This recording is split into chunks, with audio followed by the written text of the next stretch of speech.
Craig and Dr. Donovan, come to the hospital administration office. Dr. Craig. What if the greatest fighter who ever lived wasn't just battling opponents, but a literal demon that hunted him from birth? One night at a dance hall, a sailor harasses a woman Bruce knows. Bruce steps in, but the sailor's friends swarm him. The sailor ends up hospitalized with a punctured lung. Worse, he's the nephew of a powerful police inspector. The cops are hunting Bruce. Bruce's father knows there's no hiding from this kind of trouble. He makes a devastating decision. Bruce must leave Hong Kong forever. Bruce thinks it's a joke, but his father has seen something darker. Years ago, a demon took Bruce's older brother as a baby, the firstborn son. When Bruce was born, his father dressed him in girls' clothes to fool the demon. It worked for years, but now the demon knows the truth. His father sends Bruce to America, San Francisco, where Bruce was born in 1940. His father named him Bruce because it sounded American. His only wish, make a big noise so he can hear it across the ocean. Bruce arrives in Seattle, working as a dishwasher and studying philosophy. He meets a waitress named April, who warns him about American racism. But Bruce refuses to accept that things can't change. I'm practicing my English.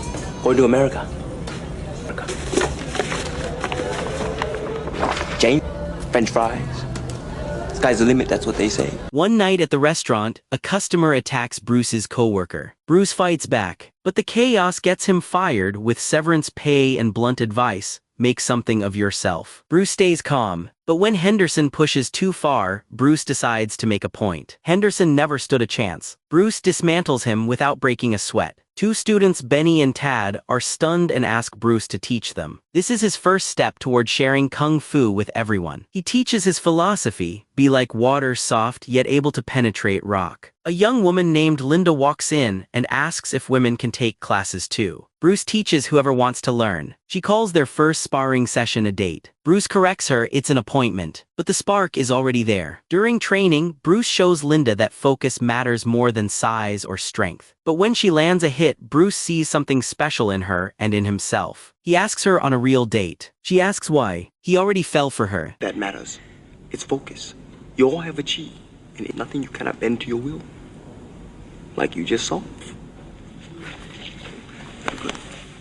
Linda's friend can't believe she's dating a Chinese man, but Linda doesn't care what anyone thinks. On their date, a restaurant refuses to seat them. Bruce talks about teaching kung fu as a real business, a chain like McDonald's. His dream, show people the beauty of something strange so they're no longer afraid of it. Then Bruce shows Linda a rundown building. She sees it, the first Bruce Lee Kung Fu Institute. In America, a good idea can make a man anything he wants to be. The ripple has begun. Weeks pass. The school grows, but Linda is hiding their relationship from her mother. Bruce pushes her to tell the truth. She's not ashamed, but her mother won't understand. They get married with nothing but love and Bruce's severance pay. The school welcomes its first black student, Jerome, who other Chinese teachers had turned away. But Bruce's open-door policy has drawn the attention of the Chinese martial arts community, and they are not happy. Where are you going? To a wedding!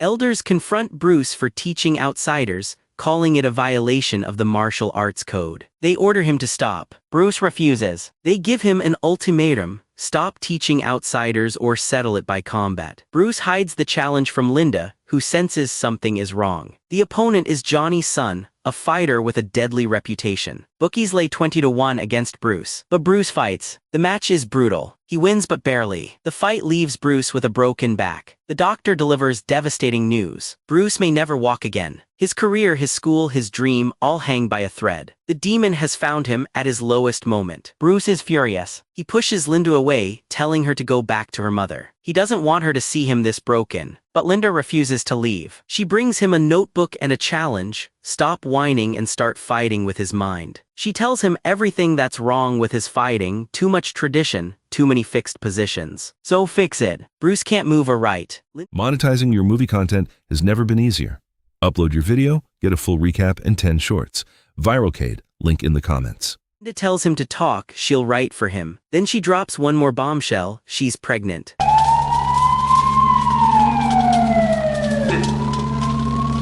Who's there?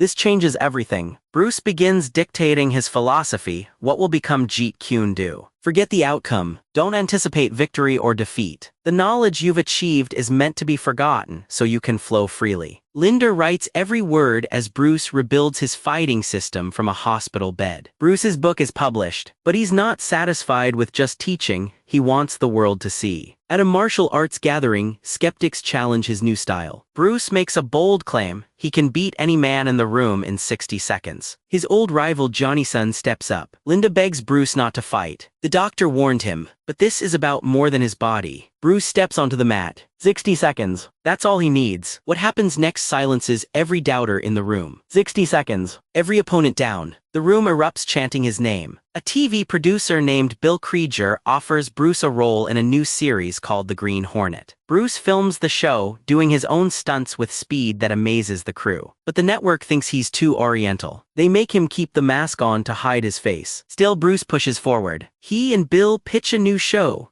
A Chinese wanderer in the Wild West who solves problems with no gun, just his hands. They call it Kung Fu. It's brilliant, a Western that's also an Eastern. But there's a catch. Camera.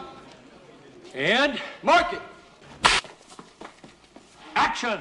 All right, secret formula. Where it belongs.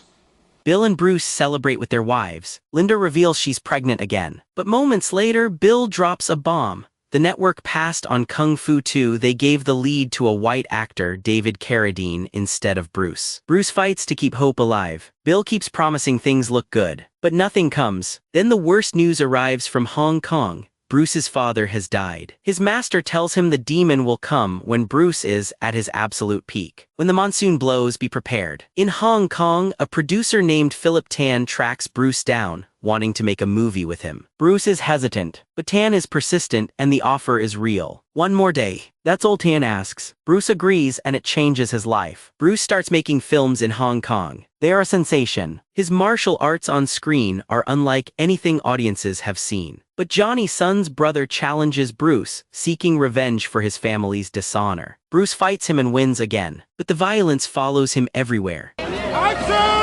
Action! Action!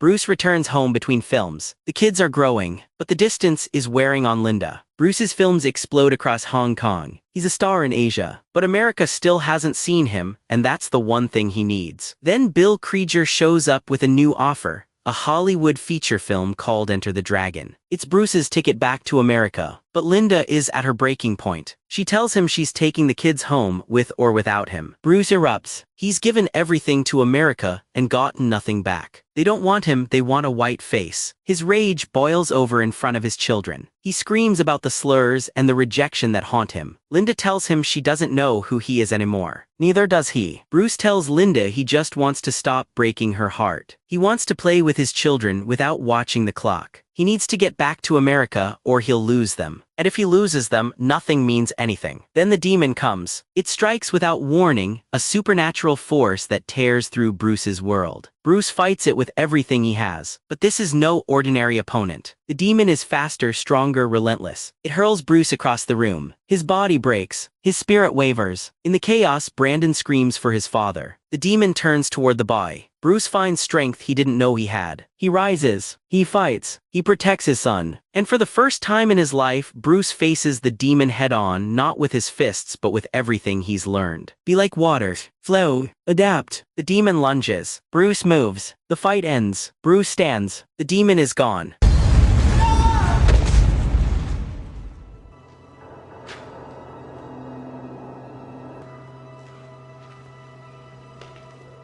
Bruce wakes on the floor, disoriented but alive. His family surrounds him. He plays with Brandon, building a train set together. The typhoon is over. 3 weeks before Enter the Dragon opened, Bruce fell into a mysterious coma and passed away. He was 32. Over 25,000 people attended his funeral in Hong Kong. But Linda buried him in America, close to his family. People still wonder how he died. Linda prefers to remember how he lived.